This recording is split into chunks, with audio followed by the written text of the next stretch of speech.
With Trudeau stepping down, we're just about to find out who's going to be the next chosen Prime Minister of Canada, not elected leader by any result.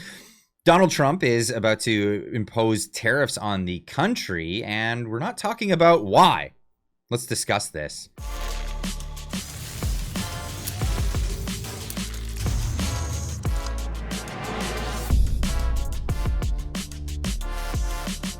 Ladies and gents, welcome back. Yeah, we're staring down the barrel of, is this a trade war or is this punitive because of our own behavior in Canada? Well, let's talk about it.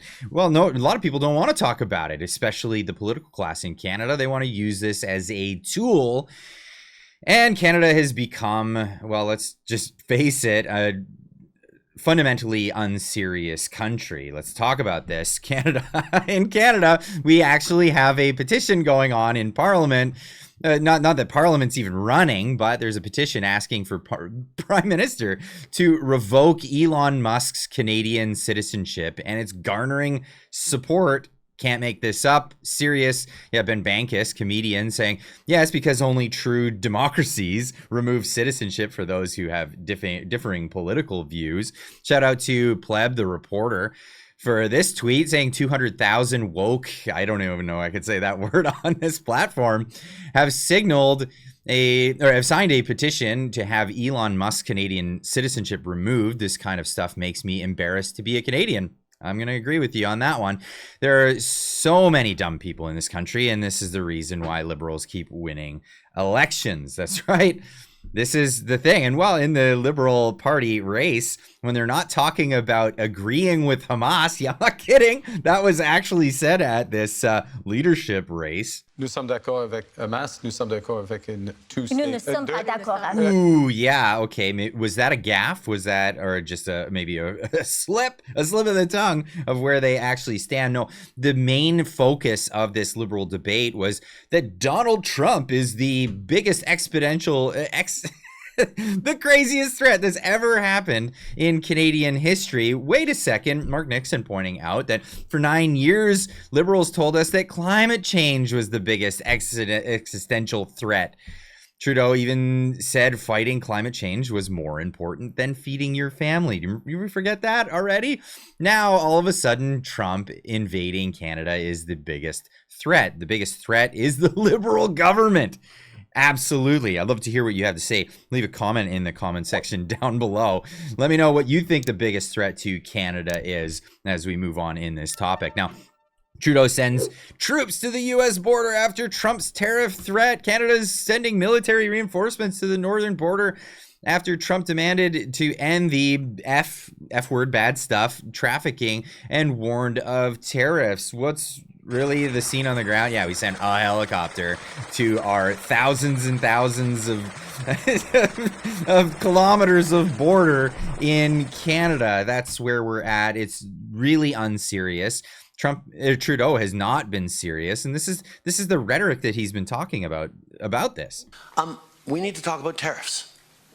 The 30 days extension been given on the border or fentanyl tariffs is something we need to use. We need to be very deliberate about how we continue to engage closely with the United States to make the case and demonstrate that Canada is responsible for a tiny part of the North American problem. Oh, right. So instead of addressing it, let's just address Donald Trump's opinion on the fact. Well, it's not going to sway because, you know, the United States has the largest intelligence gathering agencies in the world, and they're figuring it out. And even Canadian journalists are figuring this out.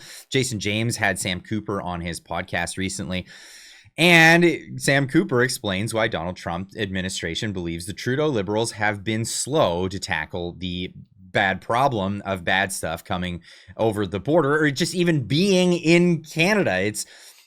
We are a hub for the world of where this stuff is coming from, as Sam Cooper has been demonstrating in his reporting. The U.S. government appears to have lost some trust in the Trudeau administration. Why do Asian organized crime figures have such access to Canada's political class? I don't think it's just about Mr. Trudeau. This is pretty broad, as I understand it, across Canada's political class, but it points to the problems that I've been exposing And, you and I have had the conversations, like, it doesn't make sense. Why are some very clear cases not being cracked down on or falling apart? And I was interested to learn that people in law enforcement are asking those same questions.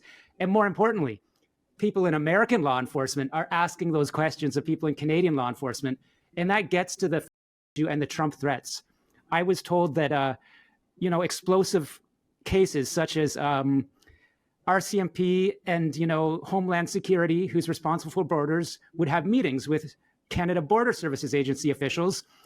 And, the Homeland Security people who have access to military grade intelligence and the most sensitive intelligence available to law enforcement in the world. So they can tap a lot of people everywhere. They would come up to quietly, to their RCMP counterparts and say, we have a concern with this Canada border official. Don't bring him to our next joint meeting.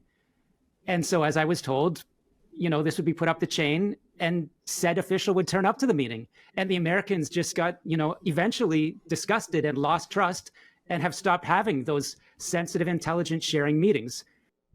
It's unreal. This is it's not showing a lot of trust on the Canadian side for the Americans. And this is why Donald Trump has pushed and he said, we are going to go forward with this. Major breaking news. Donald Trump confirms that the tariffs on Canada will go forward and on time. We're on time with the tariffs, and it seems like that's moving along very rapidly. We've been mistreated very badly by many countries, not just Canada and Mexico. We've been taken advantage of. We were led by, in some cases, fools, because anybody that would sign documents like they signed, where they were able to take advantage of the American people, like has happened over the last long period of time, except for a little 4-year period that took place 4 years ago. But anybody that would agree to allow this to happen to our country should be ashamed of themselves. No, the tariffs are going forward on time, on schedule. This is an abuse that took place for many, many years.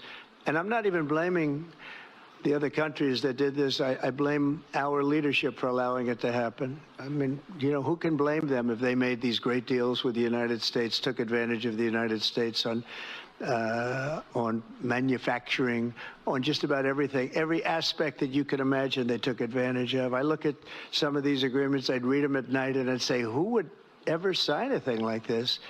So the tariffs will go forward, yes, and we're going to make up a lot of territory.